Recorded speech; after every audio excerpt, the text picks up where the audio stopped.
সূরা নিসা নিসা অর্থ মহিলা, নিসা অর্থ মহিলাদের নামে সূরা নিসা।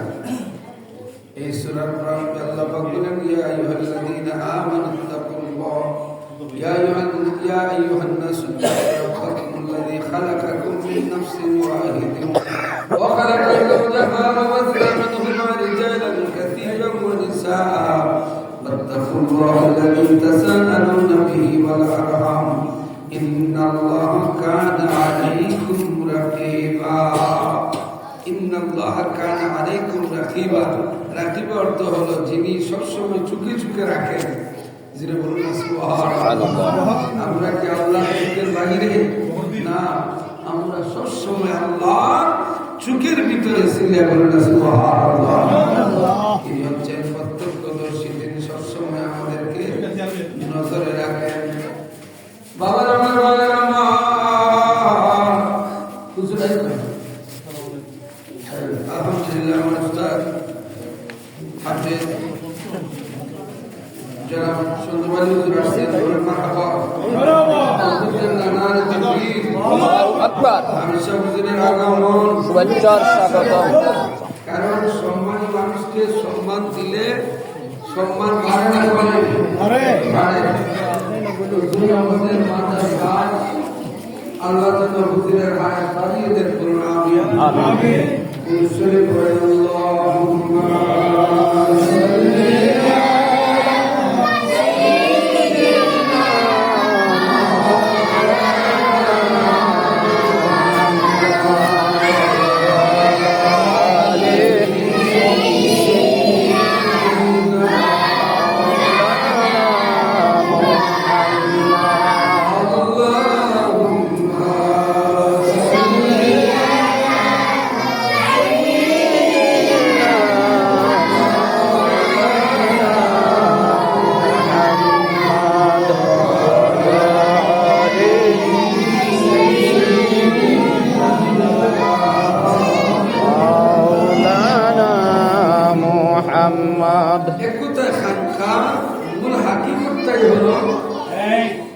মানুষকে ইবাদত করার জন্য উৎসাহ দেওয়া। আমাদের সমাজে এখন ইবাদত করে সংখ্যা বাড়ছে না কমছে? যদিও বলতেছেন বাড়ছে, কিন্তু হাকিকতে ইবাদতকারীর সংখ্যা কমছে। কিভাবে?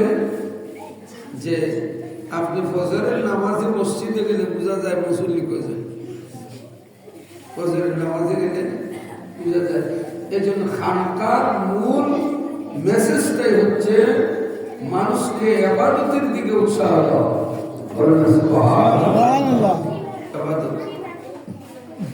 সবসময় ইবাদতের নিয়তে থাকা, শ্বাস টান দিতে আল্লাহ সারিতে হোক, এইভাবে আল্লাহ জিকিরের মধ্যে থাকা। খানকা শিক্ষা দেয় আপনার শ্বাস প্রশ্বাসের হিসাব দিতে হবে। যে নিচে না শ্বাসের ওটা যেন আল্লাহুর ভিতরে থাকে। দেখবেন মরণের সময় যদি বেহুশ হয়ে যান, জিকির জারি থাকবে। যে বলুন না সুবহানাল্লাহ, জিকির জারি থাকবে। আবার আমার ভাইরা আমার গভীর মনোযোগ এবাদতের পরিমাণ বাড়াতে হবে। আল্লাহ পাক রব্বুল আলামিন প্রমাণ রেখেছেন দুনিয়ায়, শুধু গল্প কাহিনী না, প্রমাণ রেখেছেন আল্লাহ পাকের ক্ষমতা যে আছে, তার প্রমাণ পৃথিবীতে আছে না নাই? আছে। কোরআন শরীফ একটা সূরার নাম আছে সূরা মরিয়ম। সূরা মরিয়ম। মরিয়ম আলাইহিস সালামের পরিবার আল্লাহর কাছে এত পছন্দের, মরিয়ম আলাইহিস সালামের পরিবারের অধিকাংশ জনের নাম কোরআন শরীফে আছে। যেমন মরিয়ম আলাইহিস সালামের বাবার নামে সূরা আল ইমরান। দেখছেন নি? আল অর্থ ওনার মা, ইমরান অর্থ তো ওনার বাবা। আলে ইমরান অর্থ দিকে, আলে অর্থ দিকে ওনার মা, মরিয়ম আলাইহিস সালামের মা। আর ইমরান তো ইমরানের স্ত্রী, তাইলে মরিয়ম আলাইহিস সালামের মা। মা বাবার নামে সূরা, আবার মেয়ের নামে সূরা মরিয়ম। আবার মরিয়ম আলাইহিস সালামের সন্তান ঈসা নবীর কথা কোরআনে আছে, বলেন না সুবহানাল্লাহ।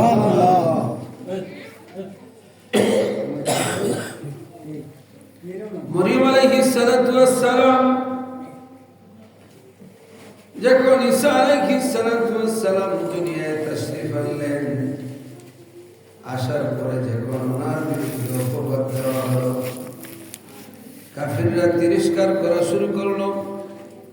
বলল, মরিয়ম কেমনে কি ঘটাইলা, বিবাহ ছাড়া কেমনে বাচ্চা হয়? তখনই ঈসা আলাইহিস সালাতু ওয়াস সালাম তিনি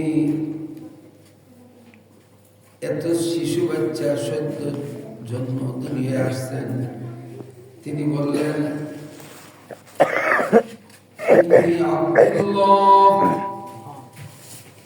ঈসা আলাইহিস সালাম জন্মের সাথে সাথে বললেন, আমার মাকে তোমরা দোষারোপ করিও না, আমি আল্লাহর বান্দা। কুলের বাচ্চা যখন কথা বলা শুরু করলো, সবাই তাজ্জব হয়ে গেল। এটা দেখি বড় আনকমন ব্যাপার, ছোট বাচ্চা কেমনি কথা বলে। তিনি বললেন, সালামুন আলাইয়া ইয়াওমা উলিদতু, আল্লাহ পাক রব্বুল আলামিন আমি দুনিয়া আসা মাত্র আমাকে সালাম দিয়েছে। আতানিয়াল কিতাব, আল্লাহ পাক আমাকে কিতাব দান করলেন। নবী, আমি সত্য নবী ছিলাম। সুবহানাল্লাহ। নেক আমল করলে কি হয় দেখেন, মরিয়ম আলাইহিস সালাম নেক আমলদার বান্দী ছিলেন, নবী না, তিনি একজন ওলি আল্লাহ বলা যায়।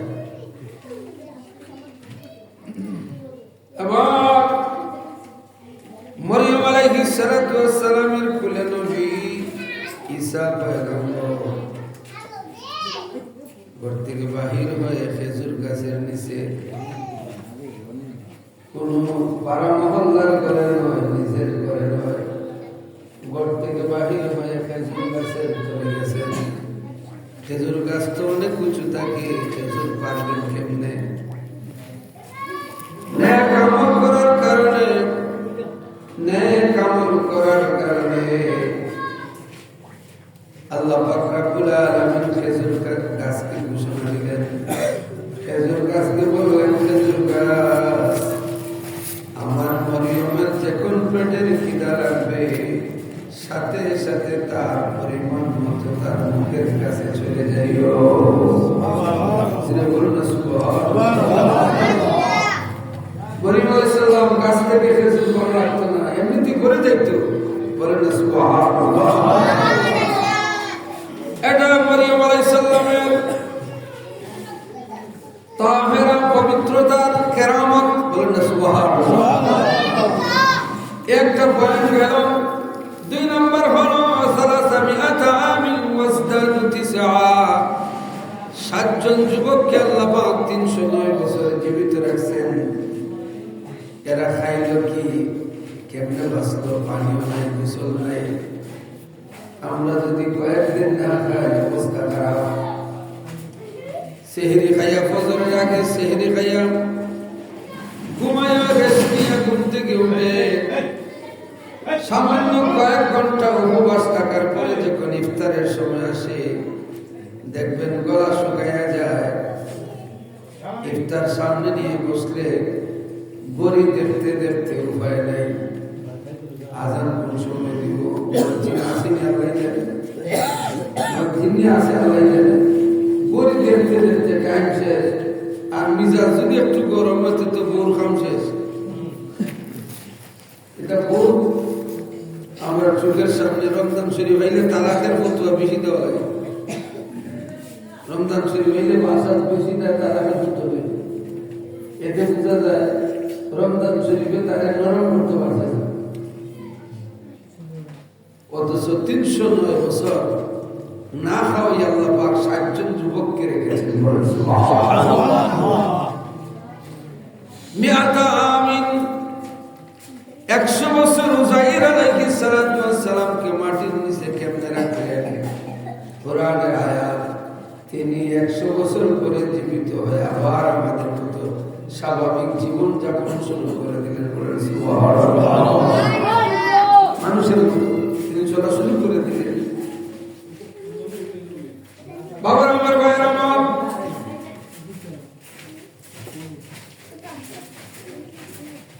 সুলাইমান আলাইহিস সালাতু ওয়াস সালাম বলেন, আমার রাজ্যে বসবাস করে আর কালেমা পড়বে না, আমার রাজ্যে বসবাস করবে আর ট্যাক্স দিবে না। রানী বিলকিসের এত বড় সাহস, এত বড় স্পর্ধা। জিন্নাতকে ডাক দিয়ে বললেন, জিন্নাত, রানী বিলকিসের সিংহাসন কে নিয়ে আসবো? সে তো আসতেছে। আসার পরে যখন দেখে তার সব আমার করে, দেখেই বুঝতো যে এখানে কি একটা অলৌকিক ঘটনা ঘটছে। জিন্নাতে বললো, আপনার বসা থেকে উঠার আগে নিয়ে আসবেন। এবার সুলাইমান আলাইহিস সালামের খলিফা ছিলেন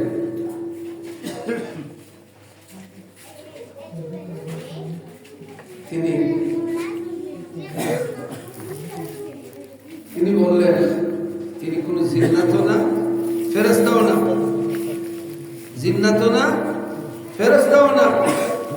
তিনি বললেন, বাদশা পয়গম্বর,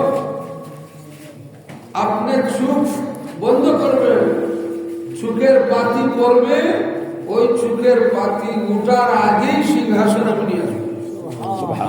এই ক্ষমতা দিয়েছেন কে? আল্লাহ।